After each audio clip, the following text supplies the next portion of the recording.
Good morning and Radhe Radhe.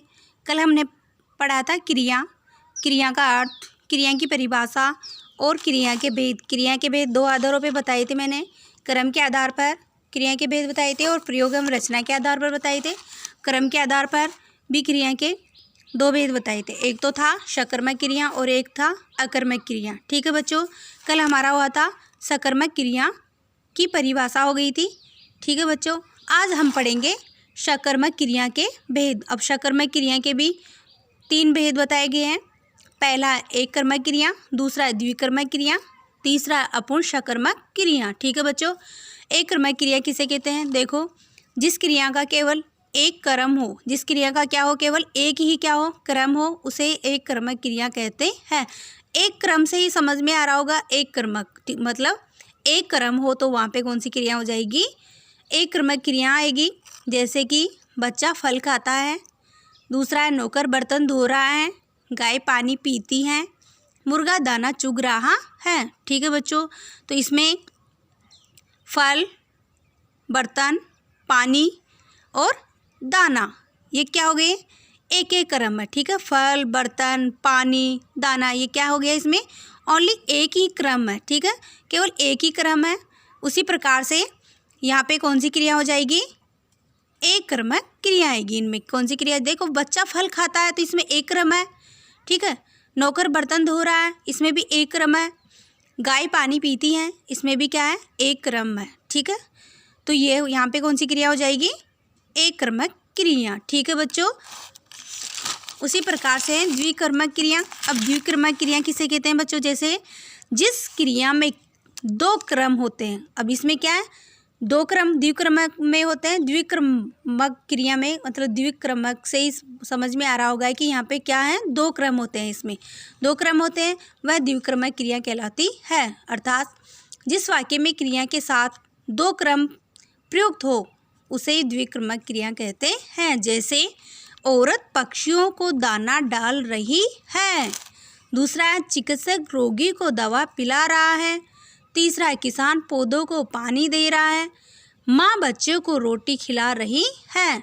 ठीक है बच्चों, औरत इसमें क्या हो गया? करता है, पक्षियों को दाना डाल रही है। अब इसमें पक्षियों और दाना मतलब दो क्रम हो गए। चिकित्सक रोगी को दवा पिला रहा है, चिकित्सक करता है, रोगी और दवा इसमें भी दो क्रम है। किसान पौधे को पानी दे रहा है, पौधे और पानी दो क्रम हो गए। माँ बच्चों को रोटी खिला रही है, अब इसमें बच्चा और रोटी इसमें भी दो क्रम हो गए। ठीक है, दो दो क्रम आए इन चारों वाक्यों में, दो दो क्रम है। तो यहाँ पे कौन सी क्रिया हो जाएगी बच्चों? द्विकर्मक क्रिया। ठीक है, समझ में आ गया यहाँ तक? तो देखो, तीसरा है इसका अपूर्ण सकर्मक क्रिया। अब अपूर्ण सकर्मक क्रिया किसे कहते हैं? जिन क्रियाओं में क्रम रहते हुए भी अर्थ का पूरा बोध नहीं होता। क्या होता है? जिन क्रियाओं में क्रम रहते हुए भी क्या नहीं होता है? अर्थ का पूरा बोध नहीं होता है, और उन्हें पूरा बनाने के लिए क्रम से संबंध रखने वाले अन्य शब्दों की क्या पड़ती है?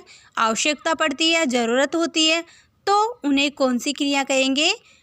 अपूर्ण सकर्मक क्रिया। जैसे कि वह सबको अपना भाई समझता है, हम सब उसे विद्वान मानते हैं। तो यहाँ पे कौन सी क्रिया हो जाएगी? अपूर्ण सकर्मक क्रिया। ठीक है, उसी प्रकार से है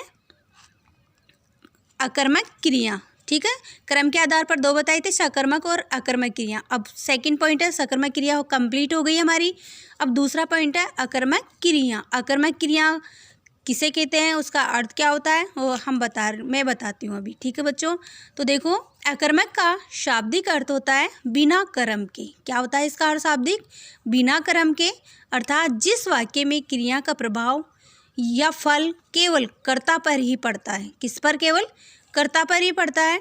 कर्म की वहाँ क्या नहीं होती है? संभावना नहीं होती है और आवश्यकता नहीं पड़ती है, उसे एक अकर्मक क्रिया कहते हैं। जैसे लड़की हंसती है, लड़की क्या करती है? हंसती है। ठीक है, इसमें कर्म की क्या नहीं पड़ रही है? आवश्यकता नहीं पड़ रही है। ठीक है, ओनली ये कहाँ तक ही सीमित है? कर्ता तक ही। ठीक है बच्चों, उसी प्रकार से पक्षी उड़ा, रेल चलती है, सूरज चमकता है। अब इन वाक्यों में ओनली कर्ता और क्रिया है। ठीक है, ये कर्ता तक ही निर्भर कर रहा है। तो यहाँ पर कौन सी क्रिया हो जाएगी? अकर्मक क्रिया। अब बच्चों देखो, अकर्मक क्रिया के भेद, अकर्मक क्रिया के भी भेद बताए हैं। अकर्मक क्रिया के 2 भेद हैं मुख्यतः।